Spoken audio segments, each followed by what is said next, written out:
Just like the second night we got back the first day, and I was like, man, if only I was a little bit older, I could get in these clubs where all those girls are like half naked behind those doors. I really want to see what's back there. Uh-huh. And so I got home, and Alabama used to have these like learner's permits that would like not have a hologram on it. So I was Uh-huh. staring at how do I make this? How do I make myself older? So Uh-huh. I was 86 born, right? Mhm. So I took the inside of it like a Sharpie knife and pushed Uh-huh. out the six a little bit Uh-huh. and touched it with a pen. And I made it 1980. And I was born in 19, so I was 6 years older all of a sudden, 21 at 15. Uh-huh. And my friend's like, yo, why didn't you have this yesterday, bro? I'm like, why didn't you tell us you had it? And I was like, I just made it. Like, I Right. literally just made it. No one believed me. They're like, what? I was like, I just made it. So the second day, went to New Orleans when I went crazy. Like Mm-hmm. I walked into the I remember walking to a strip club. I think it was Hustlers actually on Bourbon Street. And I was like literally throwing out 20s like they were dollars. I was just like, here. Thanks, Dad.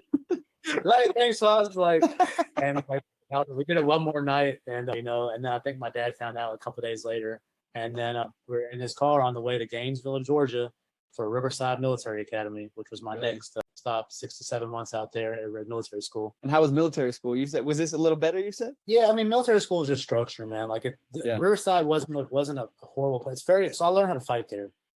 And not because of the staff, because of the kids. Like it was a constant. Like I remember, like one of my first weeks there, I was bigger for a sophomore than everybody else, and like none of the sophomores had to fight me, and you had to fight a sophomore. And they did something where they said, okay, we have a fight club, and Rocky, you have to fight Captain Etheridge, and your name is remember your name is Rocky in the fight club. How ironic is that, bro? I would want to fight you too, just because I'm like, we got to fight Rocky. Like if you beat Rocky, you win. You know, like that's the ultimate challenger. This guy is the ultimate challenge. I love that.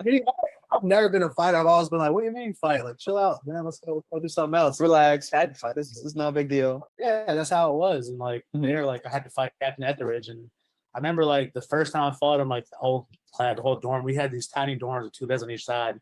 And you'd have 5 kids in the bed, 5 kids in the closet, 3 kids in the back, and everybody like, go, you can start fighting. Like that's crazy, man.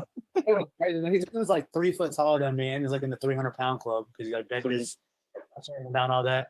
So I'm just looking at him like, man. So I just like run toward him and try to hit him in his stomach because I could barely reach his face anyway.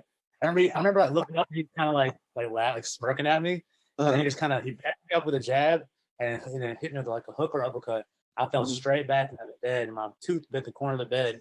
And I was just like, everyone else called it. They were like, oh, call it. Rocky's out. And I was like, yeah. But then everybody, that wasn't enough, so they wanted a rematch. They had us do a rematch, and I was like, man, I remember what happened.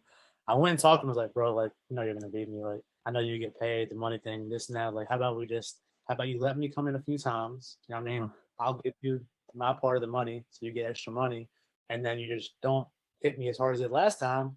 But, I'll make it look good. We got like 3 weeks to fight. Like, wow, this is actual. We're gonna throw it down, right? And everyone was happy. Like, oh, Rocky got beat up. He lost. He lost twice. It's all good. He doesn't have to fight him again. And that was like, well, I didn't die. This guy got paid. We're good. We're good. Man, this is intense. And so your story continues though. Like after this, when did you end up getting in trouble so much that you